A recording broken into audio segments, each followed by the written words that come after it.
ನಾನು ಕಳೆದ 2 ದಿವಸದಿಂದ ನಾನು ಹೊಸಬನಿದ್ದೆ. ಬಂದ ಮೇಲೆ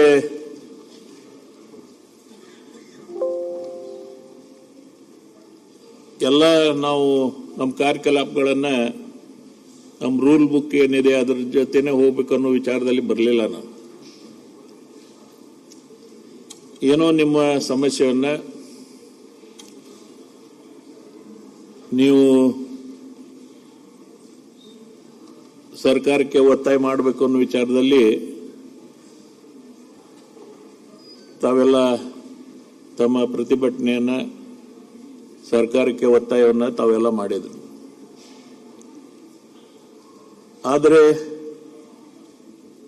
ಏನಿದೆ, ಪ್ರತಿಭಟನೆ ಮಾಡಬೇಕಾದ್ರೆ ಗೊತ್ತಾ, ನೀವು ನಿಮ್ಮ ಸ್ಥಾನದಲ್ಲೇ ನಿಂತು ನಿಮಗೆ ಮಾತಾಡಲಿಕ್ಕೆ, ಒಟ್ಟಾಗಿ ಕೂಗಾಡಲಿಕ್ಕೆ ಅವಕಾಶ ಇಲ್ಲ. ನೀವೇನಾದರೂ ಆ ರೀತಿಯ ಪ್ರತಿಭಟನೆ ಮಾಡಿದ್ರೆ ಇಲ್ಲಿ ಬಾವಿಗೆ ಬಂದು ಅದನ್ನ ಮಾಡ್ಬೇಕಂತೇಳಿ ನಾನು ತಮ್ಮ ಹತ್ರ ವಿನಂತಿಯನ್ನು ಮಾಡ್ಕೊಂತೀನಿ. ಬಾವಿ ಆಹ್ವಾನ ಮಾಡುವಂತ ಮೊದಲ ಸ್ಪೀಕರ್ ನೀವು.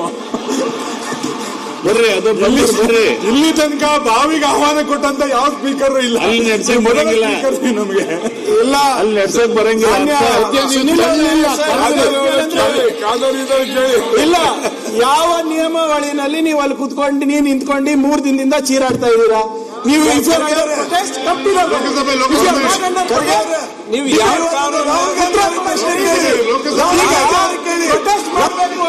ಬಾವಿಗಳಿರಿ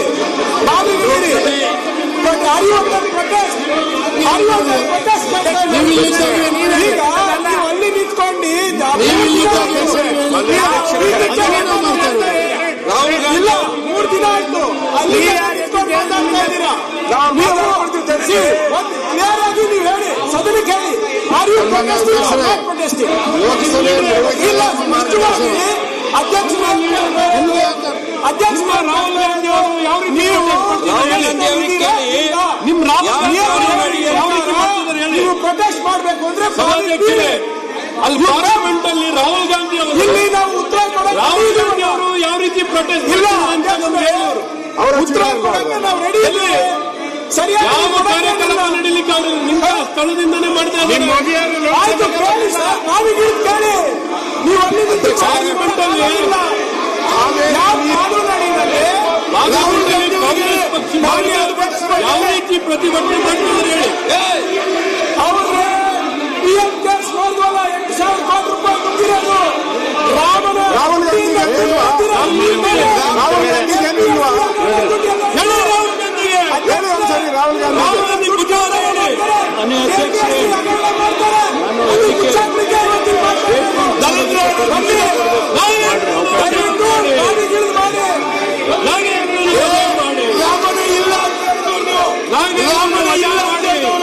ನೀವು ಪ್ರೊಟೆಸ್ಟ್ ಮಾಡಬೇಕು ಅಂದ್ರೆ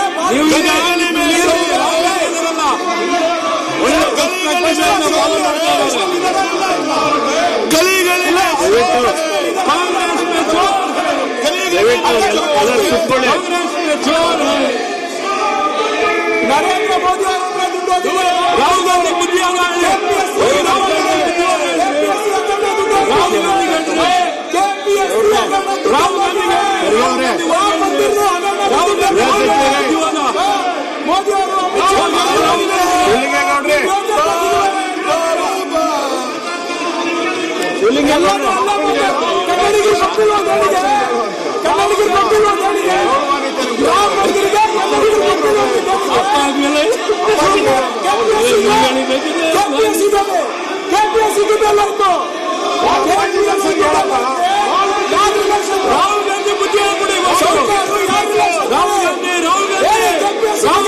ಬುದ್ಧಿ ಚರ್ಚೆ ಮಾಡಿ ರಾಹುಲ್ ಗಾಂಧಿ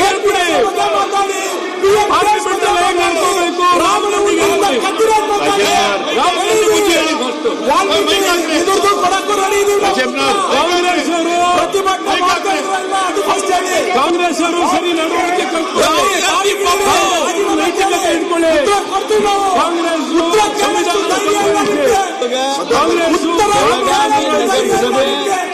ಅಲ್ಲ ಅಲ್ಲ ಬೆಳಗಾವಿ ನಮ್ಮದು. ಮಾನ್ಯ ಮುಖ್ಯಮಂತ್ರಿಗಳು ಏನ್ ಮಾತಾಡ್ತಾರೆ ಅವ್ರಿಗೆ ಅವಕಾಶ ಕೊಡ್ತೇವೆ. ಒತ್ತಾಯ ಮಾಡಿದ್ರು ಸಹಿತ ಅವಕಾಶ ಕೊಡ್ತೇವೆ. ನಿನ್ನೆ ನಡೆದಿರ್ತಕ್ಕಂಥ ಆ ಒಂದು ಸಭೆಯೊಳಗೆ ಬೆಳಗಾವಿ ನಮ್ಮದು ನಿರ್ಣಯ ಮಾಡೋದಕ್ಕೆ ಮಹಾನಗರ ಸಭೆ ಆಗಿದೆ. ಅಲ್ಲೆಲ್ಲ ಪ್ರತಿಭಟನೆ ಮಾಡ್ತಾ ಇದ್ದಾರೆ, ಮಾಡ್ತಾ ಇದ್ದಾರೆ.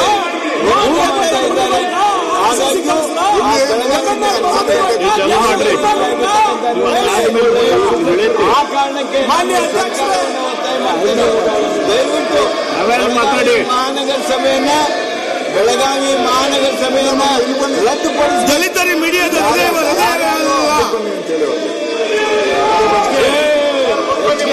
ರಾಹುಲ್ ಗಾಂಧಿ ಪಪ್ಪು ಸರ್ ಪಪ್ಪು ರಾಹುಲ್ ಗಾಂಧಿ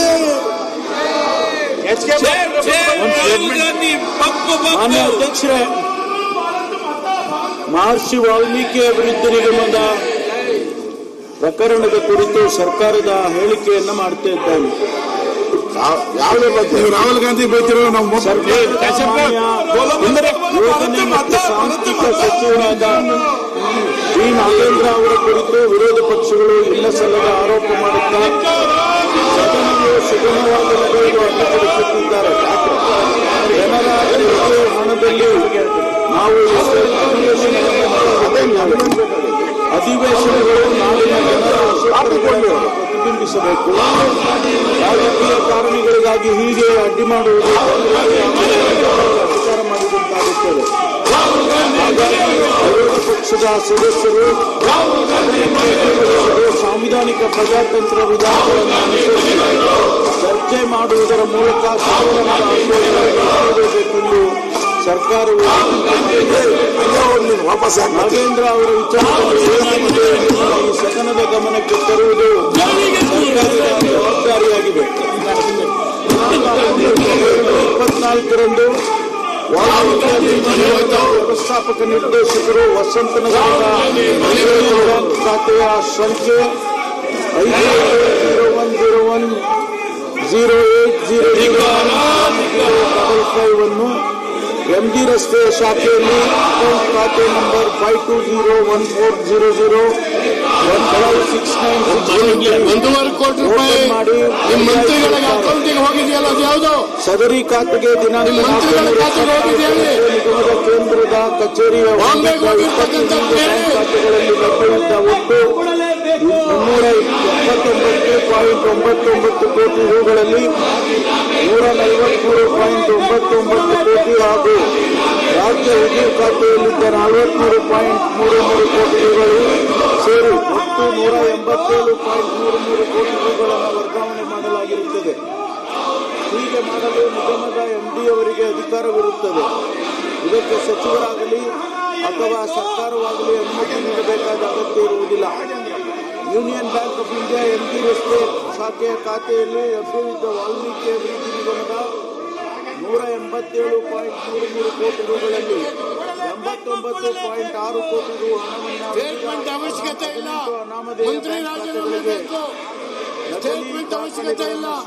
ಮಂತ್ರಿ ರಾಜೀನಾಮೆ ಮಾಡಲಾಗಿರುತ್ತದೆ. ಮಂತ್ರಿ ರಾಜೀನಾಮೆ ಕೊಡಿಸಿ, ನಿಮ್ಮ ಸ್ಟೇಟ್ಮೆಂಟ್ ಅವಶ್ಯಕತೆ ಇಲ್ಲ. ಆರ್ಬಿಎಲ್ ಬ್ಯಾಂಕ್ ಹೈದರಾಬಾದ್ನಿಂದ 5 ಕೋಟಿ ರೂಗಳನ್ನು ನಿಗಮದ Union Bank of India MG ರಸ್ತೆ ಶಾಖೆಗೆ ಹಿಂದಿರುಗಿಸಲಾಗಿರುತ್ತದೆ.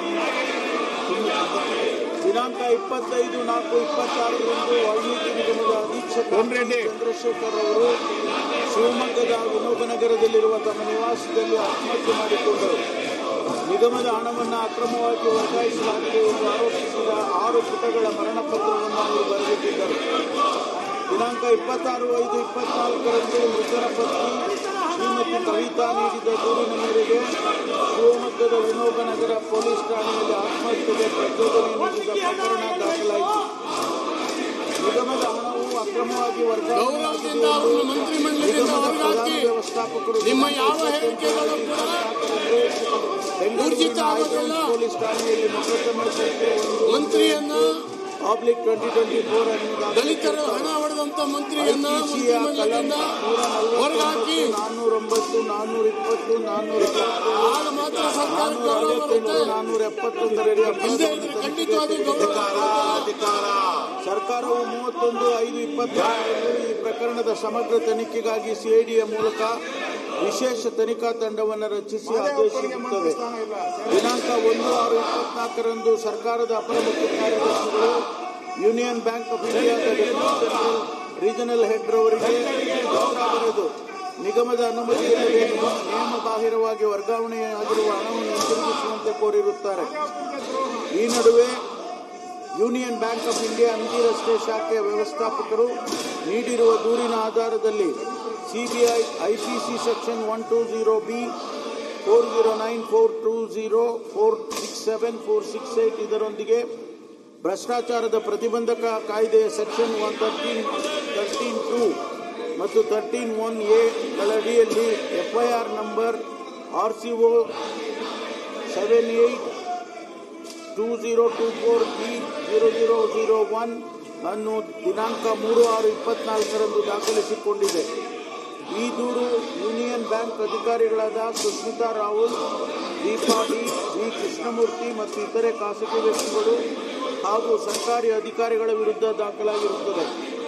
ಸಿಬಿಐನ ನಂತರ ಜಾರಿ ನಿರ್ದೇಶನಾಲಯವು 6/6/24 ECIR ನಂಬರ್ ECIR/PGZO/14/2024 ಅನ್ನು ದಾಖಲಿಸಿ ಹಣ ಅಕ್ರಮ ವರ್ಗಾವಣೆ ತಡೆ ಕಾಯ್ದೆ 2002 PMLA ಅಡಿಯಲ್ಲಿ ತನಿಖೆ ಪ್ರಾರಂಭಿಸಿರುತ್ತದೆ. ಇಡಿ ಮತ್ತು ಸಿಬಿಐಗಳು ಪ್ರಕರಣ ದಾಖಲಿಸಿದರೂ ಸಹ ರಾಜ್ಯದ ತನಿಖಾ ಸಂಸ್ಥೆಯಾದ ಸಿಐಡಿಯು 14 ಆರೋಪಿಗಳನ್ನು ಪತ್ತೆ ಹಚ್ಚಿ ದಸ್ತಗಿರಿ ಮಾಡಿರುತ್ತಾರೆ. ಪ್ರಕರಣದಲ್ಲಿ A1 ಸತ್ಯನಾರಾಯಣ ವರ್ಮಾ, A2 ಶ್ರೀನಿವಾಸರಾವ್ ಕಾಕಿ ಮತ್ತು ಫಸ್ಟ್ ಫೈನಾನ್ಸ್ ಕೋಆಪರೇಟಿವ್ ಸೊಸೈಟಿಯ ಅಧ್ಯಕ್ಷರಾಗಿದ್ದ A3